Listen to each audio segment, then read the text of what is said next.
Hello everyone, আজকে আমরা explain করব Japanese animation movie Tamako love story. সিনেমার শুরুতে আমাদের মোচিজু নামে একটি ছেলেকে দেখানো হয়, আর তার বাড়ির সামনে একটি মেয়ে থাকতো যার নাম তামাকো। আর তাদের দুইজনের পরিবারের অনেক আগে থেকে কেকের ব্যবসা ছিল, আর ছোটবেলা থেকেই মোচিজু আর তামাকো একসাথে বড় হয়েছে। তবে মোচিজু মনে মনে তামাকোকে ভালোবাসতো, কিন্তু কখনো সে এইটা তামাকোকে বলতে পারেনি। যেহেতু ওদের বাসা সামনাসামনি ছিল, তাই ওরা একে অপরের সাথে কাপ ফোনের মাধ্যমে যোগাযোগ করত। কাপ ফোন হলো দুই পাশে দুইটি কাপ থাকে আর মাঝখানে তার। আর এরপর আমরা দেখি তারা এখন অনেক বড় হয়ে গিয়েছে, আর তামাকোকে আমরা একটি ক্লাবে নাচ প্র্যাকটিস করতে দেখি। তখন সেখানে কানা নামে একটি মেয়ে আসে এবং সে সবাইকে বলে, আমি তোমাদের একটা গুরুত্বপূর্ণ কথা বলতে চাই। আর তখন সে বলে, উসাগিয়ামা স্কুলে একটি ফেস্টিভ্যাল হবে, আর ওখানে অ্যাপ্লাই করার জন্য এই মাসই শেষ সুযোগ। তো আমি চাই আমাদের টিমও এই ফেস্টিভ্যালে অংশ নিক। এইটা শুনে তাদের ক্লাবের লিডার মিডোরি বলে, এই ফেস্টিভ্যালে অংশ নেওয়ার জন্য আমরা প্রস্তুত নই, আমাদের আরো প্র্যাকটিস করতে হবে। আর তখন তামাকো বলে, সামনের মাসে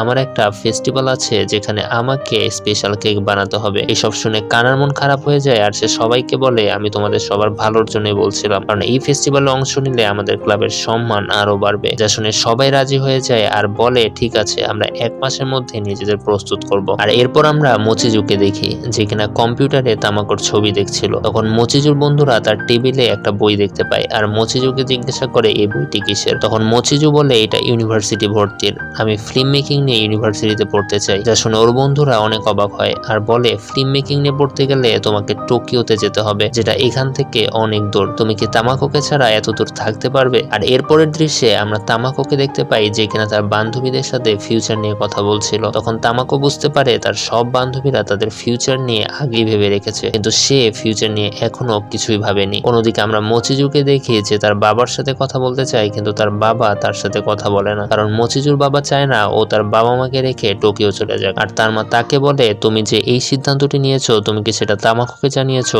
কেননা মোচিজু যে মনে মনে তামাকোকে পছন্দ করে সেটা তার মা বুঝতে পেরেছিল। আর মোচিজু তখন বলে, সমস্যা নেই, আমি ওকে বলবো। আর মনে মনে সিদ্ধান্ত নেয় ও তামাকোকে সব বলবে। আর সে রুমে গিয়ে কাপ ফোনটি বের করে, আর জানালা দিয়ে তাকাতেই সে তামাকোকে দেখতে পায়। তামাকোকে সে কি বলবে সেটা ভাবতে ভাবতে সে ঘুমিয়ে যায়। এরপর যখন তার ঘুম ভাঙে, তখনও সে তামাকোকে জানালার পাশে দাঁড়িয়ে থাকতে দেখে, আর মনে মনে সিদ্ধান্ত নেই, আমি এই কাপটা এখন ছুঁড়ে মারবো। তামাকো যদি কাপটা ধরতে পারে, তাহলে আমি আজকে আমার সব মনের কথা তামাকোকে বলবো। এরপর ও যখন কাপটা ছুঁড়ে মারে, তখন দেখে ওই পাশ থেকে কাপটা ধরে ফেলেছে। তখন মোচিজু সব কথা বলতে শুরু করবে, আর তখনই ওই পাশ থেকে আওয়াজ শুনতে পায়, আপু বাসায় নেই, আমি আঙ্কো বলছি। আর এইটা শুনে সে অনেক অবাক হয়ে যায়, কিন্তু এরপরও মোচিজু সিদ্ধান্ত নেয় সে যেভাবেই হোক তামাকোকে সব খুলে বলবে। এরপর দিন মোচিজু রাস্তা দিয়ে হাঁটছিল, আর তখন তামাকো তাকে ডাক দেয়। তামাকোকে দেখে মোচিজু অপ্রস্তুত হয়ে যায়, আর তার হাতে থাকা সব জিনিস পড়ে যায়। এরপর তামাকো বলে, আগামীকাল থেকে আমরা একটা ফেস্টিভ্যালে অংশ নেওয়ার জন্য প্রস্তুতি নেব। যা শুনে মোচিজু ওকে কংগ্রাচুলেশন জানায়, তবে মনে মনে মোচিজু কষ্ট পায় এই ভেবে যে কালকে থেকেও ব্যস্ত হয়ে যাবে। এরপর দিন আমরা দেখি সে তামাকোর ক্লাবের বাহিরে দাঁড়িয়ে থাকে। তখন সেখানে তার বন্ধুরা আসে এবং তাকে বলে, তুই কি ওকে তোর মনের কথা বলতে পেরেছিলি? আমার তো মনে হয় পারিসনি।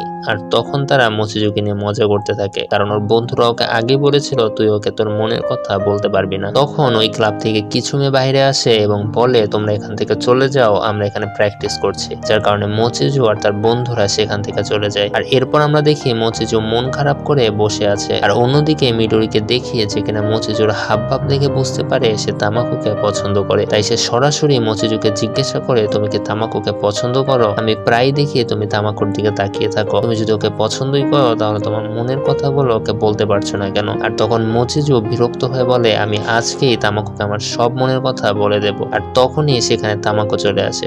তামাকোকে দেখে মোচিজু আবার অপ্রস্তুত হয়ে যায়। তামাকো তখন মোচিজুকে বলে, আজকে আমার প্র্যাকটিস আছে, আর কাজ শেষ করে আজকে আমরা একসাথে বাসায় যাব। আর এরপর দেখা যায় ওরা একসাথে যখন বাসায় ফিরছে, তখন ছোটবেলার একটা স্মৃতি বিজড়িত লেকের কাছে যায়, আর সেখানে লেকের উপরে থাকা পাথরের উপর দিয়ে তামাকো হাঁটতে থাকে। আর হাঁটতে হাঁটতে তামাকো হঠাৎ যখন নিচে পড়ে যাচ্ছিল, তখন মোচিজু তামাকোর হাত ধরে ফেলে। তখন তারা অবাক হয়ে দুইজনের দিকে তাকিয়ে থাকে, আর তখন সাহস করে মোচিজু বলে ফেলে, আমি তোমাকে ভালোবাসি। আর এই কথা শুনে তামাকো এমন শক খায় যে সে লেকের পানিতে পড়ে যায়। তখন মোচিজু ওকে পানি থেকে তুলে নিয়ে কিছু বলার আগে তামাকো লজ্জা পেয়ে সেখান থেকে দৌড়িয়ে বাসায় চলে যায়। এরপর তামাকো পানিতে পড়ে যাওয়ার কারণে অসুস্থ হয়ে যায়, আর মোচিজু ভাবতে থাকে যে কিভাবে একবারেই সবকিছু তামাকোকে বলে দিয়েছে। এরপর দিন তামাকো যখন তার বাবার সাথে কেক বানাতে থাকে, তখন সে ভুলে বারবার মোচিজুর নাম নিচ্ছিল, তখন ওর বাবা বলে কি হয়েছে তোমার শরীর কি খারাপ? তখন তামাকো বলে হ্যাঁ বাবা আমার শরীর খারাপ। তারপর দিন যখন সে প্র্যাকটিস করতে যায় তখন সে বারবার মচিজুর কথা ভাবতে থাকে, যার কারণে সে প্র্যাকটিসে মনোযোগ দিতে পারছিল না। এরপর থেকে তাদের দুইজনের মধ্যে খুব কম কথা হতো, তারা একে অপরকে দেখে অনেক লজ্জা পেত। এরপর আমরা তামাকো আর মিডোরিকে একসাথে দেখি। তখন তামাকো মিডোরিকে বলে মচিজু আমাকে প্রপোজ করেছে যে সে আমাকে ভালোবাসে। তারপর মিডোরি বলে তুমি কি বলেছিলে উত্তরে? এটা শুনে তামাকো বলে আমি কোনো রকমে দৌড়ে সেখান থেকে পালিয়ে এসেছি, কারণ আমি ছোটবেলা থেকে মচিজুকে শুধু বন্ধু ভাবতাম। এরপর আমরা দেখি মচিজু যখন বাসায় যাচ্ছিল তখন সে দেখতে পায় তামাকোর দাদু অনেক অসুস্থ হয়ে পড়েছে, তাই অ্যাম্বুলেন্স রাখা হয়েছে এবং হাসপাতালে নিয়ে যাওয়া হচ্ছে। কিন্তু বাসায় তামাকো আর তার বোন ছাড়া কেউ ছিল না, ওর বাবা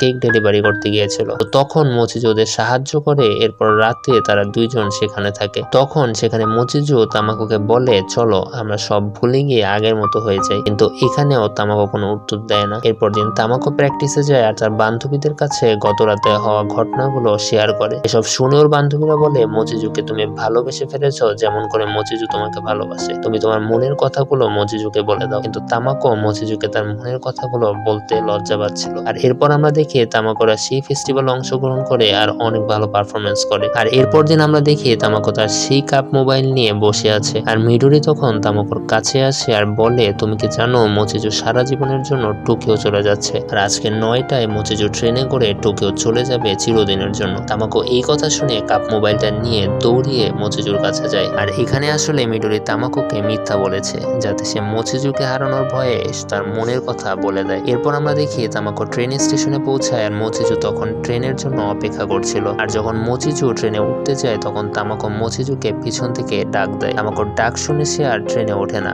এরপর তামাকো মচিজুকে বলে সেই ছোট থেকে আমরা একসাথে বড় হয়েছি, তাহলে কিভাবে তুমি আমাকে কিছু না জানিয়ে এভাবে চলে যেতে পারো? আর তারপর তামাকো কাপ মোবাইলটা মচিজুর হাতে দিয়ে দূরে যায়। আর এরপর মচিজু একটা কাপ তামাকোর দিকে ছুড়ে মারে, তামাকো সেটা ধরে ফেলে। আর এরপর সে কাপ মোবাইলের মাধ্যমে মচিজুকে বলে আমিও তোমাকে ভালোবাসি। আর এখানেই এই অসাধারণ মুভিটি শেষ হয়ে যায়।